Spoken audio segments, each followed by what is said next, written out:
fração de segundo a coisa estava resolvida.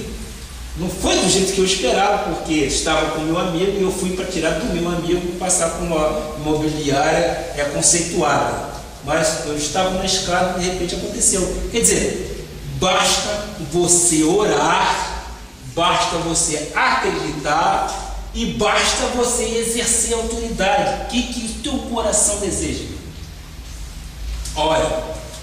Ore na certeza de que as coisas vão acontecer, porque Ele é o nosso provedor.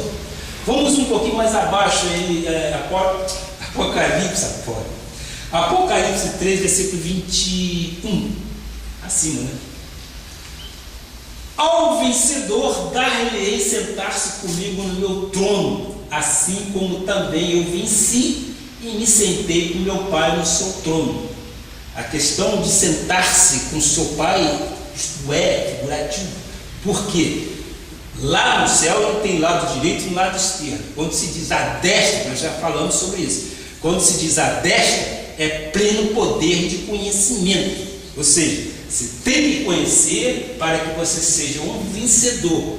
Dar-lhe-ei sentar-se comigo no meu trono. Então receba isso em tua vida, meu amigo. Nós temos direito sim a ter o melhor em nossas vidas. Nós temos direito a comer o melhor desta terra.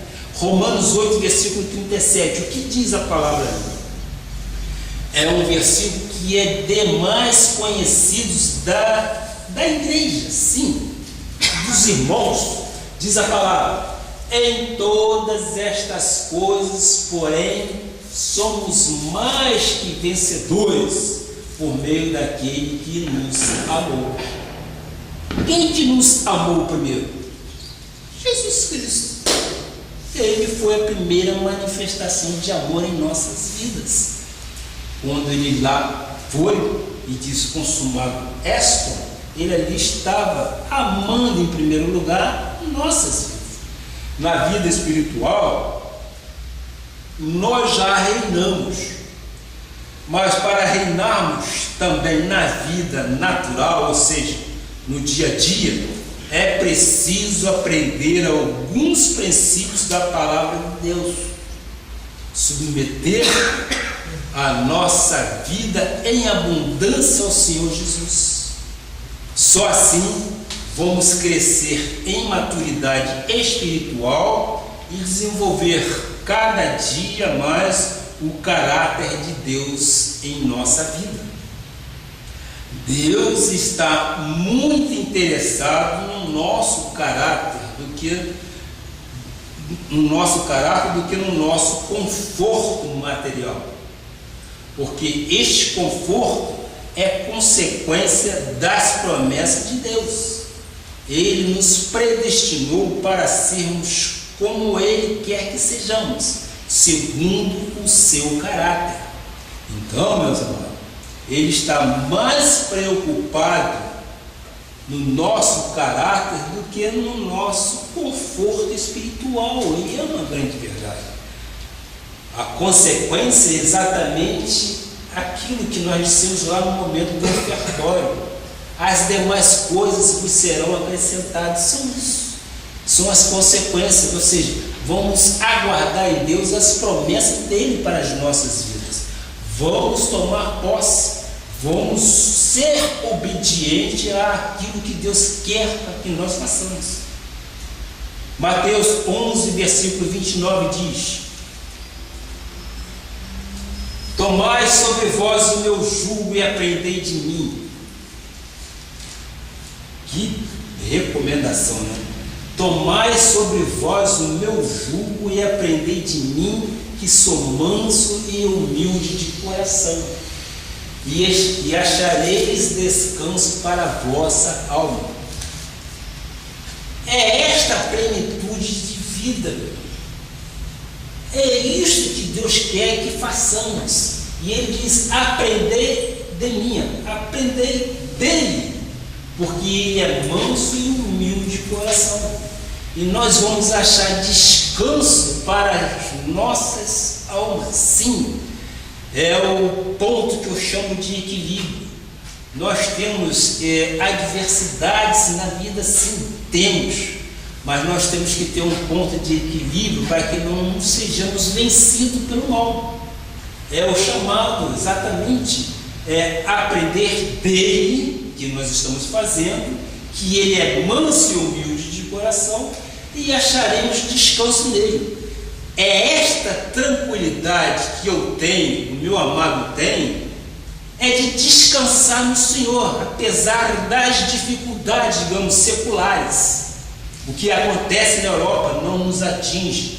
O que acontece muitas das vezes na nossa vida de forma pejorativa, nós temos que ter sempre um pensamento que Deus está no controle. Pode ser difícil você simplesmente dizer Deus está no controle, mas nós temos que crer que Deus tem o controle de toda a situação, mesmo que aos nossos olhos não seja boa situação, mas Ele tem o controle de toda a situação. E eu posso afirmar, inclusive, que mais uma experiência, quando eu vi o meu irmão partir, Deus falou no meu coração: recolha o fecho mais cedo para que não peque mais. Entendi o que Deus quis dizer com isso. Ora, nós temos que entender que Deus é amor. Nós temos que entender que todas as coisas cooperam para o bem daquele que ama o Senhor. É difícil? Talvez lá na tradição, talvez no legalismo, mas na graça de Deus o nosso coração está totalmente cortado pela graça. Nós temos entendimento, não há mais mistérios em nossas vidas. O véu se rasgou de alto a baixo. Nós temos acesso ao trono da graça de Deus, e é esta graça que nos fortalece, e é esta graça que nos dá a vitória, porque a palavra diz: o justo vive por fé. Ora, falamos muito de fé, falamos muito de graça, mas é bom que o irmão sinta no coração que a própria palavra diz: de graça recebi e de graça te dou. Foi o que nosso Senhor Jesus Cristo deu para nós. Então, o que nós temos que assegurarmos de que isto, Deus tem o controle absoluto de tudo em nossa vida. Então, a questão de como reinar em vida, tem sim, nós temos que aprender alguns princípios da palavra de Deus. Nós temos que nos submeter nossas vidas em obediência ao Senhor Jesus Cristo. Ora, só assim nós cremos que podemos ter maturidade espiritual e desenvolver no dia a dia o caráter de Deus em nossa vida. É difícil? Não. É meramente um processo que é vivido passo a passo. É um processo que Deus nos mostra momento a momento. Hoje Deus já nos mostrou mais um passo da igreja Cristo Vive. Eu recebo no Espírito que é da forma que Ele quer e não da forma que eu quero. Por que isso está acontecendo agora, depois de 4 anos? Porque Deus assim quis. E se Ele quis, eu me sinto forte o bastante para ir fazer aquilo que Deus quer que façamos. E eu estou exatamente na dispensação de nosso Senhor Jesus Cristo. Tomai sobre vós, aprendei de mim. São palavras do nosso Senhor Jesus Cristo. E nós temos que aprender dele, sim, qual é o caráter de Deus para as nossas vidas. O que Ele quer de nós, qual é a obediência. Sim. Então, meu amado, Jesus está conclamando o seu povo, o eleito do Senhor, a aprender dele. Aprendei de mim, porque sou manso e humilde de coração, e acharemos descanso para a nossa alma. A receita para você reinar em vida, ser feliz, está aí declarado por Jesus. Está aí, é o versículo. É isso que nós temos que fazer. A primeira coisa é aprender. Só reina em vida de acordo com o caráter de Deus em integridade, em honra e em fidelidade, lealdade, perseverança e honestidade, aqueles que são obedientes ao nosso Senhor Jesus Cristo. Aprendei de mim. Então nós temos que ir ao nosso Senhor Jesus Cristo através das Escrituras, coisas que nós estamos fazendo, aprendendo dele. E dele, quando nós aprendemos, nós tiramos proveito total. É nota 1000, não é nem nota 100, porque é nota 1000. Eu sempre digo que para mim a Bíblia é a Constituição ou a Carta Magna do mundo, não é do Brasil. Carta Magna do mundo é porque é dali que emana todo o poder. Nós sabemos que a Constituição dos Estados Unidos, sabemos que a nossa Constituição tem amparo bíblico. Olha, e por que nós não tomamos posse disso tudo? Imagina você, os Estados Unidos, que sempre foi uma nação crente, temente a Deus. Hoje é uma nação que o próprio presidente diz que esquecemos de Jesus, esquecemos de Deus, precisamos buscar, foi dito pelo Obama. Por quê? Hoje eles estão lá em fracasso total, sendo a nação mais rica do mundo, hoje passando por necessidade, ou passamos por vicissitude. Por quê? Porque querem dar as costas para a Bíblia. Nosso apóstolo, que é um homem que viaja muito, conta que lá nos Estados Unidos, muitas das igrejas que outrora eram igrejas, viram o quê? Boates. Viraram boates, aquele estabelecimento viraram casa noturna.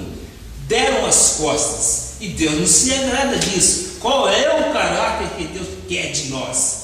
Eu louvo a Deus pelo ministério Cristo Vive, pelo ministério em graça, que é um ministério que edifica, que é um ministério que dá coragem, é um ministério que tira a gente do tremedal de lama. Se antes você fazia, acontecia, você não faz mais, porque você conhece qual é a tua relação com Deus. É o que eu sempre digo, eu tenho que me preocupar, não é com o meu vizinho do lado, não é com o meu vizinho da direita nem da esquerda, eu tenho que me preocupar é com Deus. Se eu estiver bem com Deus, eu estou bem com todo mundo, eu não preciso me preocupar.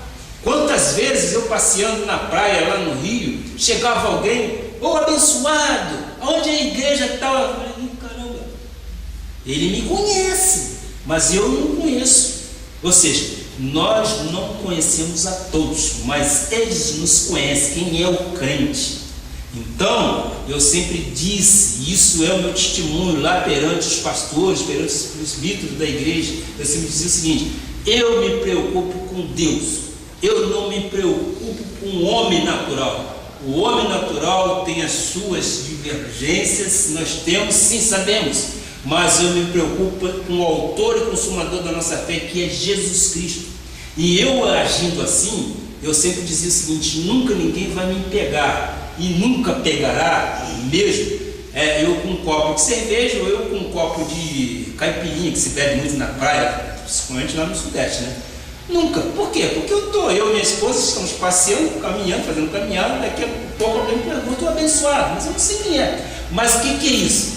É o testemunho que nós temos que dar, não para os de dentro de casa, que dentro da igreja é fácil, mas principalmente para os de fora. É isso que faz parte do caráter de Deus.